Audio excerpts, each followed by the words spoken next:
আসসালামু আলাইকুম সুপ্রিয় দর্শক, আপনাদেরকে স্বাগত জানাচ্ছি আজকের বিশেষ সংবাদ পর্যালোচনায়।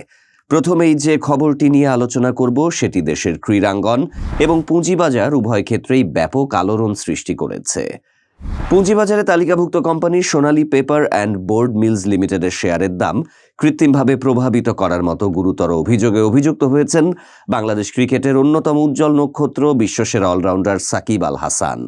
এই অনিয়মের দায় দেশের পুঁজিবাজারের নিয়ন্ত্রক সংস্থা Bangladesh securities and exchange commission BSEC তাকে 2,24 লাখ টাকা জরিমানা করেছে।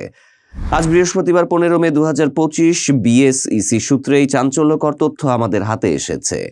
কমিশনের সদ্য প্রকাশিত এপ্রিল মাসের এনফোর্সমেন্ট বিভাগের কার্যকর পদক্ষেপের প্রতিবেদন অনুসারে সোনালী পেপারের শেয়ার নিয়ে একটি সংঘবদ্ধ চক্র সুপরিকল্পিতভাবে কারসাজিতে লিপ্ত ছিল।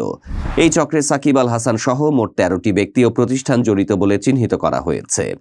সমন্বিত এই কারসাজির জন্য এই 13টি সত্তাকে সম্মিলিতভাবে মোট 29 কোটি টাকা জরিমানা করা হয়েছে।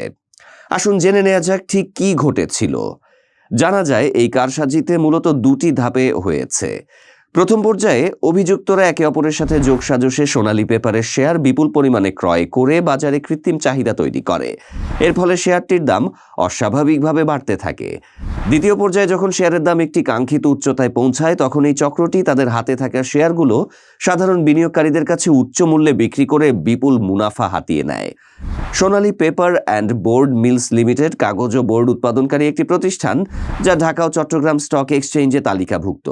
এই ঘটনায় জড়িত থাকার অভিযোগে সাকিব আল হাসানের জরিমানার খবরটি প্রকাশের পর থেকেই সামাজিক যোগাযোগ মাধ্যম এবং বিনিয়োগকারীদের মধ্যে ব্যাপক আলোচনার জন্ম দিয়েছে।